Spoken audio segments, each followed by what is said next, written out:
Assalamualaikum warahmatullahi wabarakatuh. Semoga Allah Subhanahu wa Ta'ala senantiasa selalu merahmati kita semua. Berikut akan dibacakan kisah karomah dan keutamaan Sayyidina Umar bin Khattab radhiyallahu anhu. Beliau adalah Umar bin Khattab bin Nufail bin Abdul Uzza bin Rayah bin Abdullah bin Ka'b bin Raza bin Adi bin Ka'ab bin Lu'ay. Berbeda dengan sahabat lain yang merahasiakan keislamannya, Sayyidina Umar bin Khattab radhiyallahu anhu justru mengumumkannya pada saat masuk Islam. Bahkan ketika Rasulullah memintanya untuk merahasiakan keislamannya, Umar justru berkata kepada beliau, "Tidak, ya Rasulullah, sebagaimana aku dahulu mengumumkan keterus teranganku dalam kesyirikan, aku pun akan mengumumkan secara terus terang tentang keislaman." Demikian sebagaimana dapat dipahami dari hadis Jabir bin Abdullah radhiyallahu anhu yang diriwayatkan oleh Imam Ibnu Abi Syaibah, Abu Naim dan Asy-Syaikh Abdul Razak. Umar berkata, "Saudaraku sakit karena melahirkan." Umar berkata, "Ia mengeluarkan aku dari rumah. Aku kemudian masuk di balik lampu satir Ka'bah pada suatu malam yang dingin. Nabi datang kemudian masuk di hijab Islam membawa kedua sandalnya. Beliau salat semampunya sesuai kehendak Allah kemudian keluar. Aku mendengar sesuatu yang aku belum pernah dengar sebelumnya. Aku keluar dan mengikutinya. Beliau bertanya, 'Siapa ini?' Aku menjawab, 'Umar.' Beliau berkata, 'Ya Umar, mengapa engkau mengikutiku malam dan siang?' Aku khawatir beliau memanggilku. Aku kemudian berkata, 'Aku bersaksi bahwa tiada Tuhan selain Allah dan kamu adalah utusan Allah.' Nabi berkata, 'Hai Umar, rahasiakan Islam.' Aku berkata, 'Kemudian telah memutus dengan aku akan mengumumkannya secara terus terang, sebagaimana Allah terus terang mengumumkan kesyirikan.'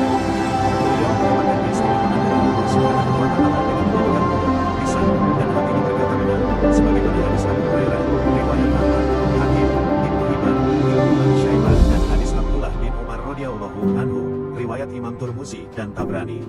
Rasulullah bersabda, "Sesungguhnya Allah menjadikan kebenaran atas lisan dan hati Umar."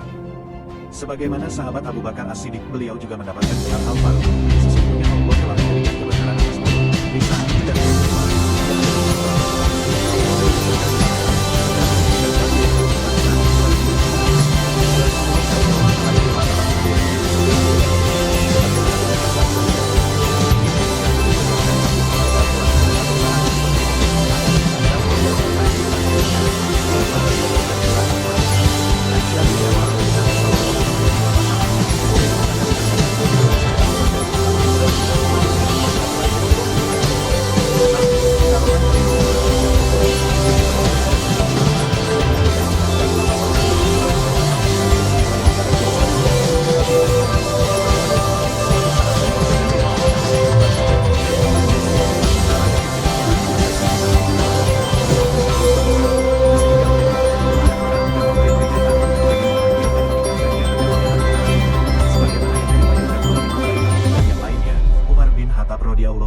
Mengirim pasukan perang dan menunjuk komandan mereka bernama Sariyah. Suatu saat Umar sedang berkhutbah, ia tiba-tiba berteriak dari atas mimbar, "Hai Sariyah, gunung! Hai Sariyah, gunung!" Ketika utusan pasukan perang datang di Madinah, ia bertanya, "Ya Amirul Mukminin, kita bertemu musuh, mereka hampir mengalahkan kami." Tiba-tiba ada seseorang berteriak, "Hai Sariyah, gunung! Hai Sariyah, gunung!" Kemudian kami menguatkan barisan dengan berbalik ke arah gunung. Allah kemudian memporak-porandakan mereka. Disampaikan kepada Umar, "Engkaukah yang berteriak itu?" 2. Mengirim surat ke Sungai Nil di Kairo, Mesir, yaitu ketika Sungai Nil tidak lagi mengalirkan air. Orang-orang Mesir kuno mempercayai bahwa jika Sungai Nil tidak diberikan sesaji atau tumbal perempuan cantik, maka Sungai Nil tidak akan mengalir airnya. Ketika hal itu akan dilakukan oleh masyarakat, penguasa Mesir saat itu, sahabat Amr bin As radhiyallahu anhu melarangnya. Beliau berkonsultasi dan menulis surat kepada Khalifah Umar bin Khattab di Madinah. Sayyidina Umar bin Khattab kemudian menulis surat balasan ditujukan kepada Sungai Nil, sesuatu yang tidak biasa. Hal ini diterangkan dalam beberapa kitab tafsir, di antaranya dalam tafsir Mafatihul Ghaib karya Asy-Syaikh Al-Imam Fakhrur Razi berikut ini. Diceritakan bahwa Sungai Nil pada zaman jahiliyah setiap setahun sekali airnya berhenti mengalir. Nil tidak akan mengalirkan airnya sehingga dimasukkan ke dalamnya seorang wanita cantik sebagai sesaji. Ketika Islam masuk ke Mesir, Amr bin As menulis surat melaporkan kejadian ini kepada Khalifah Umar bin Khattab. Sayyidina Umar lalu mengirim tulisan di atas batu bata, "Hai Nil, jika kamu mengalir atas kehendak Allah, maka mengalirlah. Jika kamu mengalir karena kehendakmu, maka kami tidak membutuhkanmu." Batu bata itu kemudian dilemparkan ke dalam Sungai Nil, dan Sungai Nil mengalirkan air. Setelah kejadian itu, tidak pernah berhenti mengalir. 3. Gempa bumi berhenti.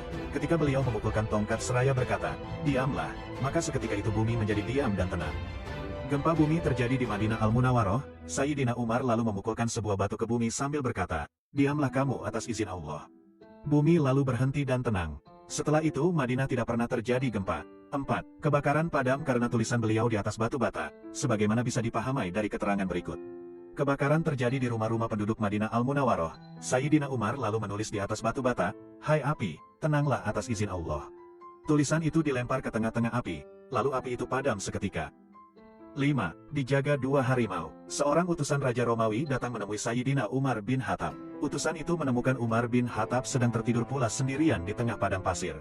Melihat keadaan seperti ini, muncullah niat jahatnya untuk membunuhnya. Akan tetapi pada saat utusan Romawi itu mencabut pedangnya, tiba-tiba muncul dua ekor harimau, sebagaimana penjelasan berikut ini.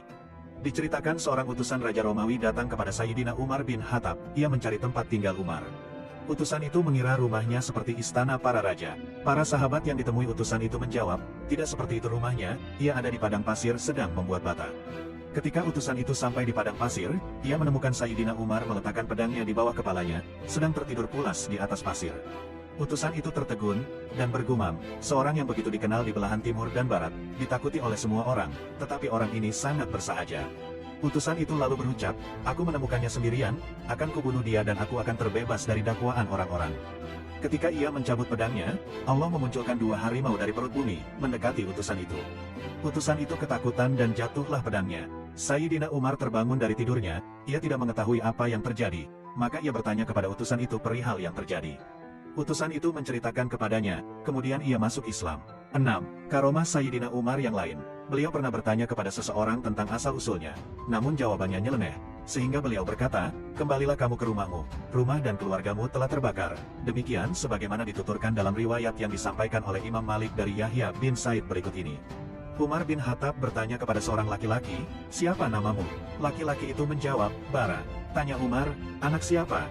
Jawab laki-laki itu, "Ibnu Syihab." Umar bertanya lagi, "Dari keluarga siapa lagi?" Laki-laki itu menjawab, "Dari keluarga besar Hurogoh." Umar bertanya lagi, "Dari mana asalmu?" Laki-laki itu menjawab, "Dari kampung An-Nar." Umar masih bertanya, "Di mana itu?" "Di daerah Ladi," jawab laki-laki itu. Umar berkata, "Pulanglah, temuilah keluargamu, mereka sedang kebakaran." Rawi mengatakan bahwa sesampai di rumah, laki-laki itu menjumpai keluarganya seperti keadaan yang dituturkan Umar bin Khattab.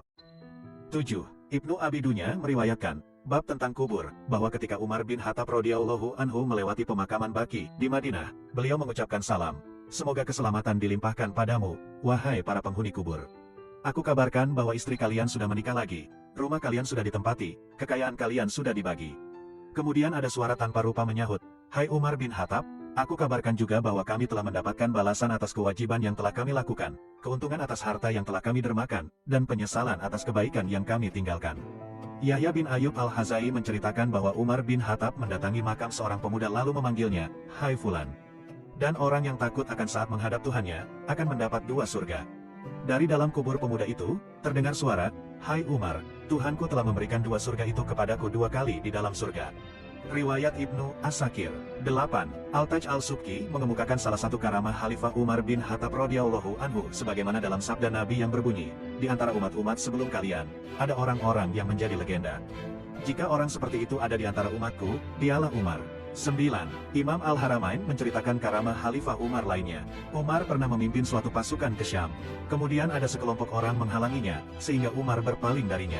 Lalu sekelompok orang tadi menghalanginya lagi, Umar pun berpaling darinya lagi. Sekelompok orang tadi menghalangi Umar untuk ketiga kalinya dan Umar berpaling lagi darinya. Pada akhirnya, diketahui bahwa di dalam kelompok orang tersebut terdapat pembunuh sahabat Utsman dan Ali radhiyallahu anhuma.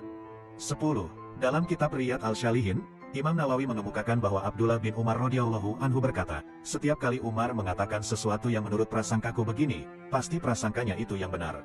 Saya tidak mengemukakan riwayat dari Ibnu Umar tersebut dalam kitab Hujatullah ala al-Alamin. Kisah tentang Sariyah dan Sungai Nil yang sangat terkenal juga disebutkan dalam kitab Tabakat Al-Munawi Al-Kubra. Dalam kitab itu dikemukakan karamah Umar lainnya, yaitu ketika ada orang yang bercerita dusta kepadanya, lalu Umar menyuruh orang itu diam.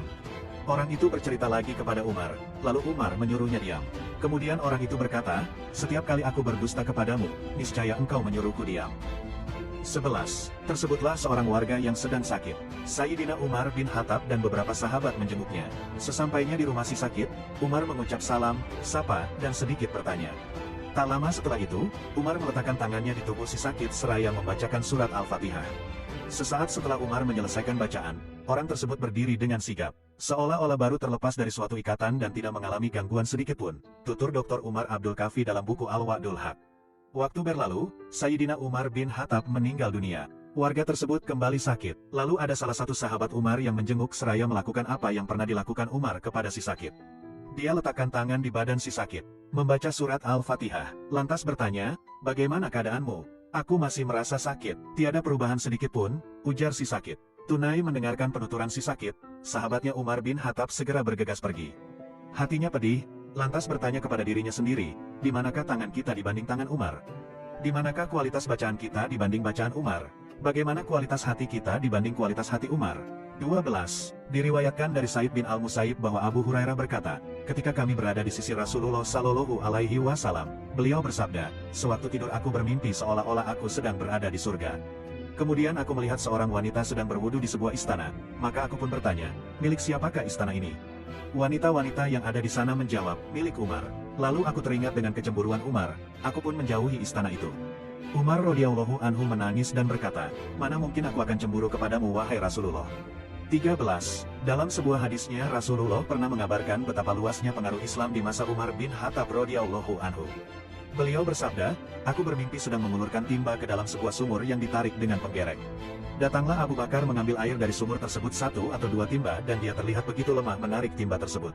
Setelah itu datanglah Umar bin Al-Khattab mengambil air sebanyak-banyaknya. Aku tidak pernah melihat seorang pemimpin Abqari, pemimpin yang begitu kuat, yang begitu gesit, sehingga setiap orang bisa minum sepuasnya dan juga memberikan minuman tersebut untuk onta-onta mereka." Abdullah bin Mas'ud mengatakan, "Kami menjadi kuat setelah Umar memeluk Islam." 14. Diriwayatkan dari Ibnu Mulaikah, dia pernah mendengar Abdullah bin Abbas berkata, Umar radhiyallahu anhu ditidurkan di atas kasurnya, menjelang wafatnya, dan orang-orang yang berkumpul di sekitarnya mendoakan sebelum dipindahkan. Ketika itu aku hadir di tengah orang-orang tersebut.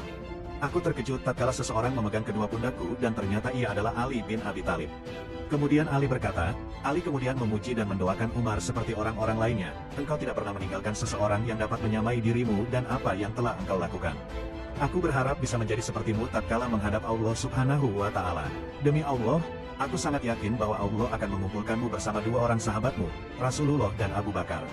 Aku sering mendengar Rasulullah Shallallahu Alaihi Wasallam bersabda, aku berangkat bersama Abu Bakar dan Umar, aku masuk bersama Abu Bakar dan Umar, dan aku keluar bersama Abu Bakar dan Umar.